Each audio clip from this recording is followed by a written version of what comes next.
According to data research company called the Global Language Monitor, the topic for last year in terms of usage was COVID, which is of no surprise. Other related terms included quarantine, lockdown, social distancing, and face masks were all ranked within the top 10 as well. 2020 has upended our whole lives, and in particular, our relationships, hours of communication are vastly different. Many large group meetings were called off, family gatherings were substituted on Zoom video calls, and elbow bumping or fake has replaced handshakes. However, even with the new normal, there are certain things which remain unchanged. My favorite neighbor still lives next door. I always wonder if they're safe and miss spending time with them. Amid the pandemic, we have to try to connect with our neighbors even though we are physically distant. How? Let's make it fast. Don't get me wrong. The acronym FUS, FUS, stands for being friendly, understanding, and sharing. If people live by these guidelines, then we'll feel less strange because the strangers that live next door will become friends. Ultimately make your homes a friendlier place to live. First of all, neighbors should practice being friendly to one another. Last year, I moved to a new town and I was lonely. So I decided to make the first move and approach my neighbors. I baked cookies with my grandmother and handed them out with a friendly smile in my eyes. This act of kindness not only opened the doors of my neighbors' homes, but their hearts as well. Someone had to make the first move, and even though it took a lot of courage, I'm glad that I overcame my fears and succeeded. It felt good to do something friendly, but I also felt better about living where I call home. From this, I learned that instead of waiting for someone else to make the first move, being a good neighbor starts with me.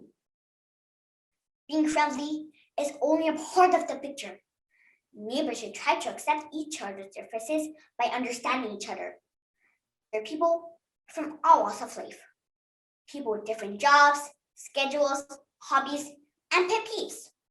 For example, I detest people smoke by the complex entrance. You.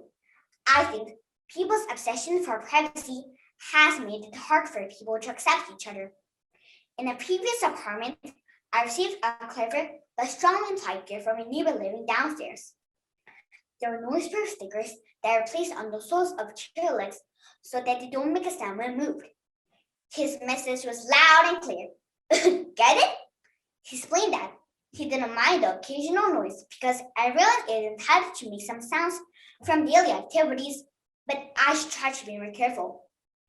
The respectful way in which the neighbor reached out was a stepping stone, or perhaps even a flag of truce so that we may understand each other. We both needed to understand each other's requests and needs. From that day, I was much more careful not to make as much noise, and I learned that understanding builds patience and prevents conflicts. Finally, the last letter of the acronym S is for sharing. We should all strive to ensure a better living place for everyone. As a bookworm, my house is full of books. I really enjoy reading them, and I even sometimes reread books that I really enjoyed. As much as I like to keep and cherish them forever, I recently shared my books with a neighbor who was younger than me. A few days later, she returned with bananas as a thank you. So, as you can see, sharing my books with my neighbors encouraged them to share with me. This in turn might encourage even more sharing. My mom is still thinking about how we can outdo them and repay our gratitude by sharing something else. Living in a community means that we share certain living spaces, but why stop there? We should share what we can. We can share joys, memories, happiness in the place we all call home. Although the world full of contagious viruses requires separation, our intimacy shouldn't be disconnected.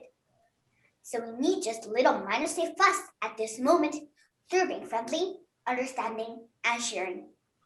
There is an old Korean proverb that says, it's better to have good neighbors than distant cousins. This implies a neighbor can be as close or even close to family. The more the crisis is facing, our hearts get closer. I hope that I can properly meet up and hang out with all my neighborhood friends without a mask, and the pandemic is finally over. Thank you.